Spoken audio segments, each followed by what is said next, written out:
Hello hello दोस्तों।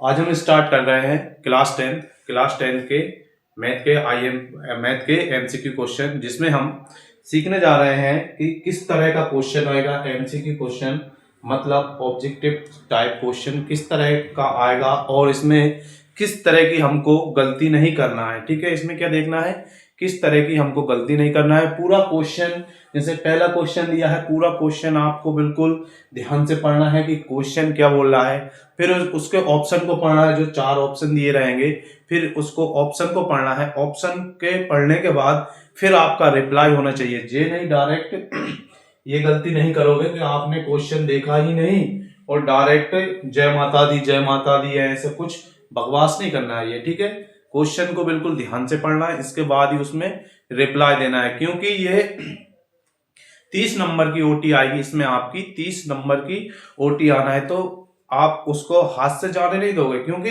इसमें आप टिक लगाओगे। मान लो आपने ये टिक लगा दिया ऑप्शन नंबर ए और ये आपका सही निकल गया, तो इसमें आपका 1 मार्क्स पूरा कंप्लीट हो गया। क्या हो गया, 1 नंबर आपका कंप्लीट हो गया ना। इसमें क्या नहीं हो सकता, जैसे आपका सवाल में पूरा एक्स वाई जेड, जैसे विलोपन विधि या बहुलक वाले क्वेश्चन किए आपने, उसमें आपने एक स्टेप गड़बड़ कर दी, यहां से सही किया, यहां से सही किया, ये वाली स्टेप आपने गड़बड़ कर दी, तो 4 नंबर का क्वेश्चन था, आपको मिल रहे हैं 3 नंबर या फिर 2.5 नंबर, इतने नंबर मिल रहे हैं। और इसमें कुछ नहीं, इसमें अगर ये है तो आपको 1 नंबर पूरा क्लियर मिलेगा, कोई नहीं काट सकता ये नंबर आपका। ठीक है, कोई नहीं काट सकता। तो इसके लिए ओटी पढ़ना बहुत जरूरी है, और ओटी पढ़ना बहुत जरूरी है। इसके अलावा भी आप बिल्कुल ध्यान से आंसर दोगे, इसका ध्यान से आंसर दोगे, क्योंकि यह ओटी परसेंटेज के लिए बहुत जरूरी रहता है, परसेंटेज इंक्रीमेंट के लिए बहुत जरूरी रहता है। ओके, ठीक है, देखते हैं पहला क्वेश्चन। 10 फरवरी से आपके एग्जाम स्टार्ट हो रहे हैं, 10-11 फरवरी से। देखना पहला क्वेश्चन क्या दिया है, यूक्लिड विभाजन प्रमेय का उपयोग किसके लिए किया जाता है। चैप्टर नंबर फर्स्ट में पढ़ा है, यूक्लिड विभाजन प्रमेय का उपयोग किस लिए किया जाता है। अब इसमें भी कंफ्यूज होंगे, अरे यार किस लिए किया जाता है, ये तो हमको पता था पर एग्जाम में भूल गए। इसलिए यूक्लिड विभाजन का उपयोग किसके लिए करते हैं, हम एचसीएफ, किस लिए करते हैं, एचसीएफ निकालने के लिए। एचसीएफ का फुल फॉर्म क्या होता है,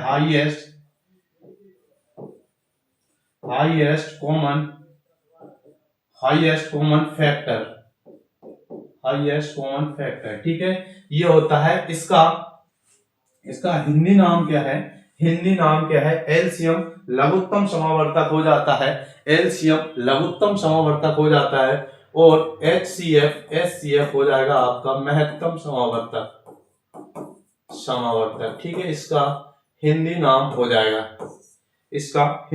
हो जाएगा, तो इसके लिए ऑप्शन कौन सा हो जाएगा, B4 बॉम्बे वाला करेक्ट आंसर हो जाएगा। B4 बॉम्बे आपका करेक्ट आंसर हो जाएगा। इसी तरह करना है आपको क्वेश्चन को, ये नहीं कि आप हड़बड़ी में करते चले गए या फिर जय माता दी या फिर जो भी आप ट्रिक लगाओ, ये नहीं करना है। पहले आप देखना है क्वेश्चन को कि आपसे हो जाएगा या नहीं।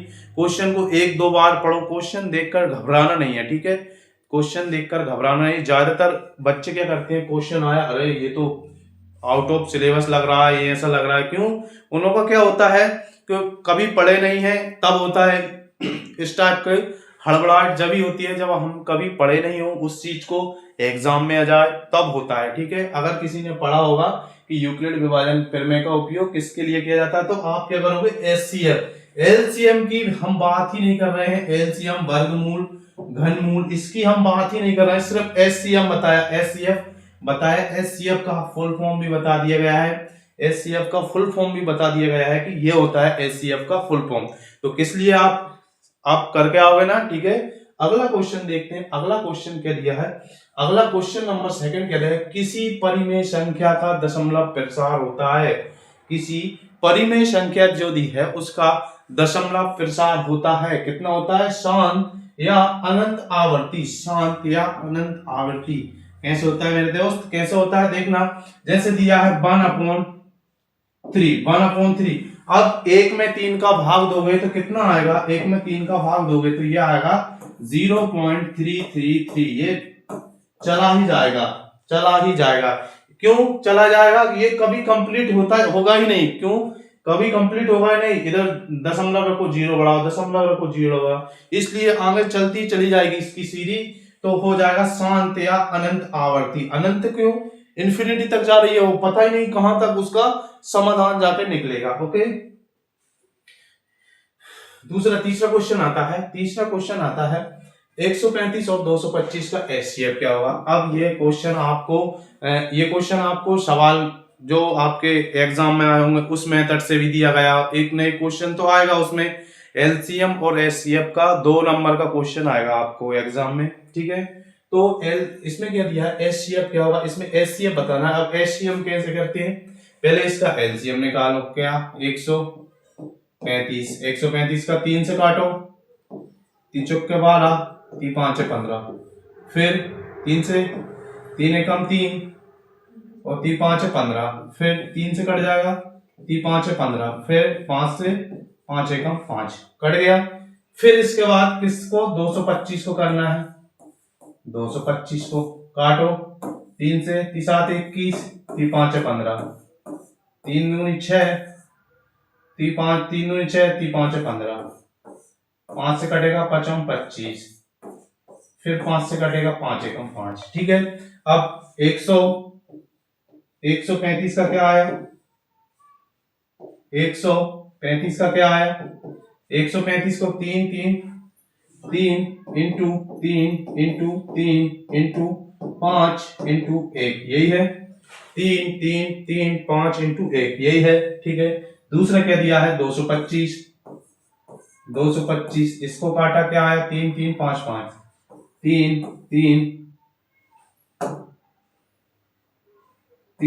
इंटू 5 इंटू 1, ये आया।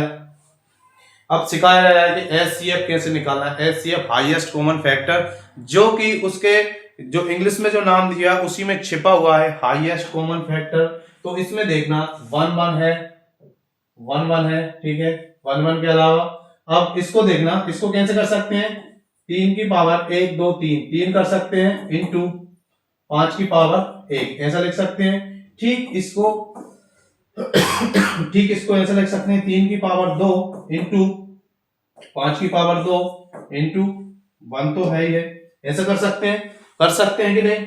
अब इसमें देखना 3 की पावर 3 है और 3 की पावर 2 है, तो मतलब 2 इसमें भी दी है पावर और 2 इसमें भी दी है, तो क्या आ जाएगा निकलकर 3 की पावर 2 इंटू 5 की पावर 1 इसमें दी है, 5 की पावर 1 इसमें दी है, तो क्या हो जाएगा 5 की पावर 1, यहां से निकल कर क्या हो जाएगा 3 की पावर 2 हो गया 9 इंटू 5, तो यहां से क्या आ गया 45 दिया है कि नहीं, 45। Option number B for Bombay आपका करेक्ट आंसर हो जाएगा। इस टाइप के क्वेश्चन आपको एग्जाम में देखने को मिल जाएंगे, ठीक है। एमपी बोर्ड वाले बच्चों को घुमाने के लिए, कंफ्यूज करने के लिए 1 मार्क्स का क्वेश्चन, 2 मार्क्स का क्वेश्चन 1 मार्क्स में उठा के रख देंगे। क्यों, टाइम के लिए सबसे पहले सबसे जरूरी रहता है पेपर में टाइम को कन्वेंस करके चलना है, ठीक है, टाइम को कन्वेंस करके चलना है।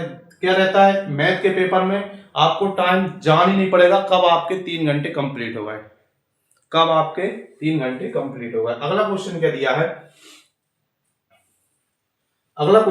है, 2 संख्याओं का एचसीएफ बराबर 12 दिया है और एलसीएम बराबर 180 दिया है, तो उनका गुणनफल। ये तो हमने क्वेश्चन भी सॉल्व किए हैं, शायद दूसरा क्वेश्चन है 1.1 का, हाँ दूसरा क्वेश्चन है। पहले क्वेश्चन में हमने एलसीएम सीखा था, दूसरे क्वेश्चन सिर्फ एलसीएम निकालना था। दूसरे क्वेश्चन में बोला था 2 संख्याओं का गुणनफल, 2 संख्याओं का गुणनफल बराबर 2 संख्याओं का गुणनफल बराबर एलसीएम इंटू एचसीएफ होता है। 2 संख्याओं का गुणनफल बराबर एलसीएम इंटू एचसीएफ होता है, तो किया था। इसके अलावा भी हमने किया था, जैसे 12 और इंटू 15 दिया है, इसका हमने एलसीएम निकाला और फिर एचसीएफ निकाला, एलसीएम निकाला, एचसीएफ निकाला। एलसीएम एचसीएफ निकालने के बाद एलसीएम एचसीएफ निकालने के बाद फिर देखते हैं कि दो संख्याओं कौन कौन सी दी है, 12 15, 12 इंटू 15, दो संख्याओं का गुणनफल क्या आएगा, LCM into HCF, LCM into HCF. मान लो इसका गुणा करके आपका आ गया 150, 150 आ गया, तो एलसीएम और एचसीएफ का जो आपका एलसीएम निकलेगा, जो आपका एलसीएम और एचसीएफ निकल कर आएगा, उनका गुणा करने पर भी आपको 150 ही मिलेगा, 150 ही मिलेगा। तो आपका क्वेश्चन राइट हो जाएगा, नहीं तो आपका क्वेश्चन गलत हो जाएगा। तभी आते हैं क्वेश्चन पे। क्वेश्चन क्या दिया है, 12 और 180 का आपका क्या हो जाएगा, गुणनफल कितना हो जाएगा, तो 12 में 180 का गुणा करो, 12 इंटू 180 कितना होगा, 12 8 96, ये 0, 12 8 96 6, 12 एकम 12 और 9 कितने हो गए, 12 और 9 21, तो क्या आ गया आंसर 2160, 2160 इसका आंसर आ रहा है। ऑप्शन नंबर बी आपका करेक्ट आंसर हो जाएगा। ठीक है, समझ में आया। अगला देखते हैं, अगला क्वेश्चन क्या दिया है, अगला देखते हैं, अगला क्वेश्चन क्या दिया है, दो सह अभाज्य संख्याओं का एचसीएफ होता है। सह अभाज्य कितना होता है, सह अभाज्य कितना होता है, दो सह अभाज्य संख्याओं का एचसीएफ कितना होता है, इसमें से क्या हो जाएगा, option number C, option number C 1। ठीक है, अगला क्वेश्चन देखते हैं 3, ये क्वेश्चन नंबर 8 है। 306 और 657 का एचसीएफ क्या हो जाएगा, इधर 306 और 306 को काटो, 306 को काटो, इधर 306 को काटो, 3 एकम 3,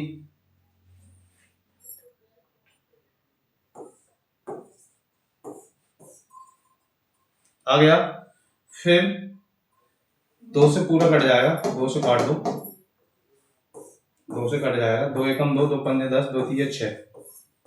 ठीक है, 2 से नहीं कटेगा, 3 5 15, 3 से कट जाएगा, 3 5 15, 3 एकम 3, 3 एकम 3, 3 7 21 और 17 एकम 17, ये आ गया। इसके बाद 657 दिया है, 657 दिया है, इसको काटो, 2 से नहीं कटेगा, 3 से कट जाएगा, 3 दूनी 6, 3 एकम 3 से कट जाएगा, 3 दूनी 6, 3 एकम 3, 3 नाम 27, 3 7 21 और 3 3 9। ठीक है, 3 दूनी 3 से नहीं कटेगा, 3 से नहीं कटेगा, इसके बाद कटेगा अब ये सिर्फ 73 से, 73 एकम 73, इसके अलावा और कोई से पाड़े से नहीं कटेगा। तो 306, 306 कितना आ गया, 2 गुणे 3 गुणे 3 गुणे 17। ठीक है, इसके बाद ये कितना आ गया, 3 657, 657 का क्या आ गया, 3 3 3 गुणे 3 गुणे 73। ठीक है, तो इसको कैसे लिख सकते हैं, 2 की पावर 1 इंटू 3 की पावर 2 इंटू 17 की पावर 1। ठीक है, ठीक उसी तरह इसको कैसे रख सकते हैं, 3 की पावर 2 इंटू 73 की पावर 1, क्योंकि 73 एक बार दिया है इसलिए पावर में 1 आया है। तो कॉमन क्या आ गया, इसमें 3 की पावर 2 दी है, इसमें 3 की पावर 2 दी है, तो क्या हो जाएगा, 3 की पावर 2 इक्वल टू क्या होगा, 3 दूनी 6, 3 3 9, तो 9 आपका करेक्ट आंसर हो जाएगा। Option number A, option number A आपका करेक्ट आंसर हो जाएगा। ठीक है, नेक्स्ट क्वेश्चन देखते हैं। नेक्स्ट क्वेश्चन क्या दिया है, नेक्स्ट क्वेश्चन क्वेश्चन नंबर 9, यदि एचसीएफ 5 दिया और एलसीएम 600 हो तो गुणनफल दिया, डबल से क्वेश्चन रिपीट हो गया, क्वेश्चन रिपीट हो गया, तो क्या गुणनफल में क्या होगा, 5 का 600 में गुणा कर दो, 5 छक्के 30, तो 30 और 2 0, तो ये आ गया आपका ऑप्शन सी फॉर चेन्नई, आपका ऑप्शन नंबर सी हो जाएगा। ठीक है,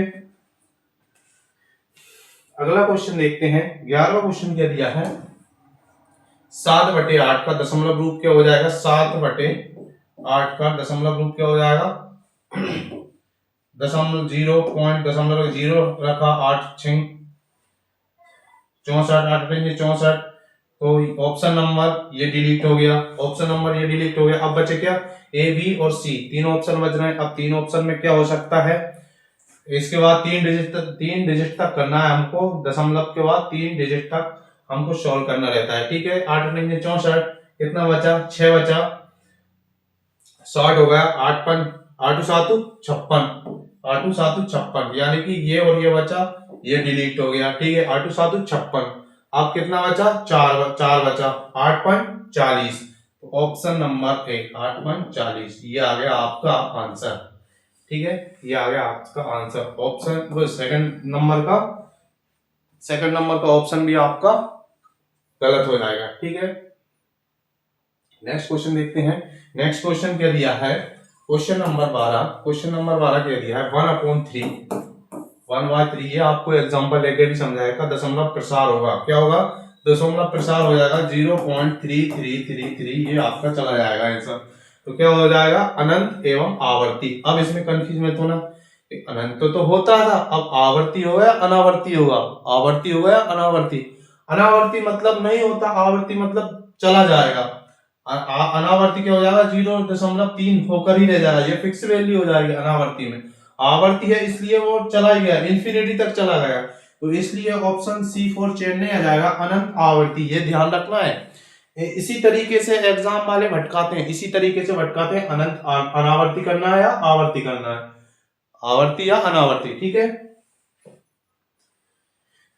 क्वेश्चन नंबर 13 क्या दिया है, क्वेश्चन नंबर 13, दो संख्याओं का एलसीएम हमेशा होता है, दो संख्याओं का एलसीएम हमेशा होता है, एचसीएफ से छोटा, एचसीएफ के बराबर, एचसीएफ से बड़ा या बराबर या शून्य। अब देखना 21 27, ठीक है, 21 और 25 दिया है, 21 और 25 दिया है। अब इसमें एग्जांपल दिया है, क्वेश्चन नहीं दिया, 21 और 25 दिया है। मान लो इसका आ गया एलसीएम, आ गया आपका एलसीएम आ गया आपका 262।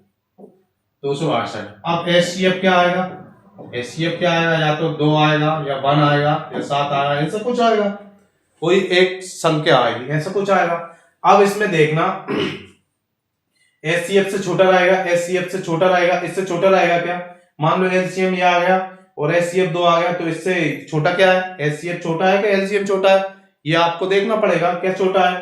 तो ये option A for Australia complete clear, इसमें तो हो ही नहीं सकता। एचसीएफ के बराबर ना बाबा, एचसीएफ के बराबर भी नहीं होगा। हाँ, शून्य भी नहीं हो सकता, एलसीएम हमेशा शून्य भी नहीं हो सकता। तो क्या होगा, एचसीएफ से बड़ा या बराबर आ सकता है, एचसीएफ से बड़ा या बराबर आ सकता है। ऑप्शन नंबर सी चेन्नई आपका कंप्लीट आंसर हो जाएगा, ठीक है। अगला क्वेश्चन देखते हैं, क्वेश्चन नंबर 14 कह रहा है 2 की पावर 3 3 की पावर 2 का मान है। ये क्वेश्चन बहुत ही, 2 की पावर 3 इंटू 3 की पावर 2 का मान क्या हो जाएगा, 2 की पावर 3 8 इंटू 3 की पावर 2 9, 9 कितना हो गया 72। Option number A Australia, option A Australia, ठीक है। 15 अभाज्य क्वेश्चन नंबर है ये, तो सॉरी क्वेश्चन नंबर दिया है, अभाज्य संख्या क्या है, अभाज्य संख्या क्या है, क्या 1 है, 9 है, 11 है या 21 है, बताओ क्या है अभाज्य संख्या, मतलब जिसमें भाग नहीं जा सकता है। अभाज्य बराबर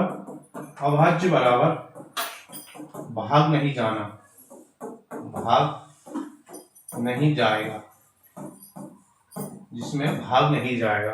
तो 1 में भाग चला जाएगा, ठीक है, और 9 में 1 कट सकती है, हाँ कट जाएगी 9, हाँ क्यों, किससे, 3 से, 1 से और 9 से कट जाएगी। इसके बाद 21 भी कट जाएगी, 3 से, 7 से और 1 से कट जाएगी। अब बचा क्या, 11 सिर्फ 11 से ही कट सकता है और किसी से नहीं कटेगा, 11 सिर्फ 11 से और 1 से कटेगा, इसके अलावा और किसी से नहीं कटेगा। तो इसका अभाज्य संख्या हो जाएगी ऑप्शन नंबर सी आपका चेन्नई वाला आंसर हो जाएगा। ओके, चेन्नई वाला आंसर हो जाएगा। ये थी पहले पार्ट की ओटी। इसमें से आपको 2 या 3 नंबर की या फिर 4 नंबर की आएंगी, हाँ 4 नंबर की ओटी आपको मिली जाएंगी। इसी टाइप का आना है, इसमें संख्या बदल दी जाएगी और कुछ नहीं होगा, संख्या बदल दी जाएगी। ओके, सेकंड पार्ट की ओटी के लिए बने रहिए हमारे साथ, ठीक है।